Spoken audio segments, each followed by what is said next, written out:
many temples and fine houses. The people who lived there were happy and prosperous. With the passage of time, the city lay in ruins. The people had fled. Only the mice in the city stayed on. They moved into the houses and temples.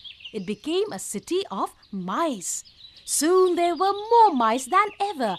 Generations of them, great generations and grandparents, fathers and mothers, husbands and wives, uncles and aunts, brothers and sisters, and lots of baby mice. All of them lived happily together.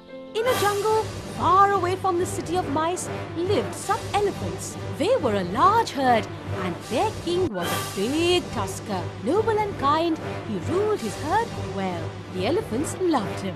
The tusker and his herd were happy in the jungle until a great disaster befell them.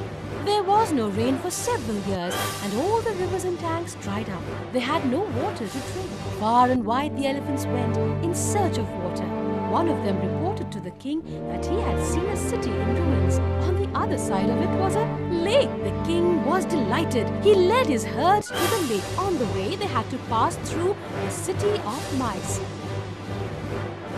As the thirsty elephants hurried along, they did not notice that thousands of mice were being trampled to death. The mice got together to consider the best course of action. A wise old mouse suggested that they go to the king of the elephants and plead with him. He might agree to stop his herd from passing through the city again. All the mice thought it was a good, practical idea. They went to the king of the elephants, bowed low and said, "Your Majesty, you are big and powerful. Perhaps you are not aware of the great harm done when your herd passes through our city. We are small and get crushed under your feet. Many thousands of us have already been killed and many more injured. We fear if you pass through the city again, none of us will be left alive.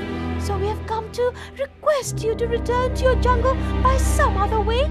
If you do that, we shall always be grateful to you and be your friends. We admit we are small, but someday we may be able to help you." "All right, you are right," he told them.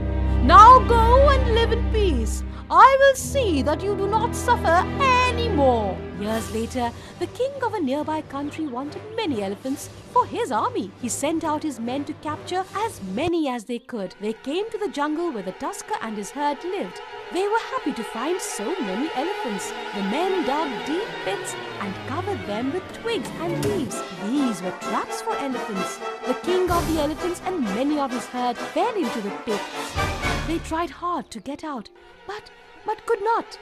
The men came back. They pulled the trapped elephants out of the pits and tied them firmly. The men went back to report to their king. The captive elephants were in a sad plight. Their king was distressed to find that so many of his herd had been caught along with him. How could they escape? He could not think of a way out. It was then that he remembered the mice in the city. They had said that they would help. The tusker called his queen. She had not been trapped. He asked her to rush to the city of mice and tell them what had happened.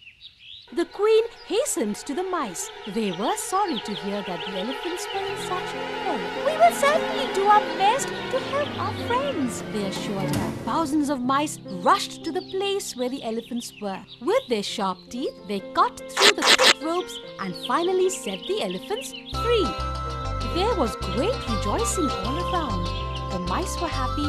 They were able to repay a debt. "We are friends," he said. "You were kind to us once.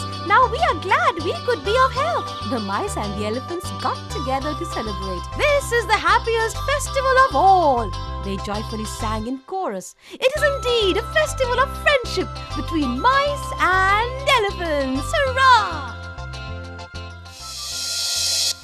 Moral of the story: we should be kind and helpful to each other.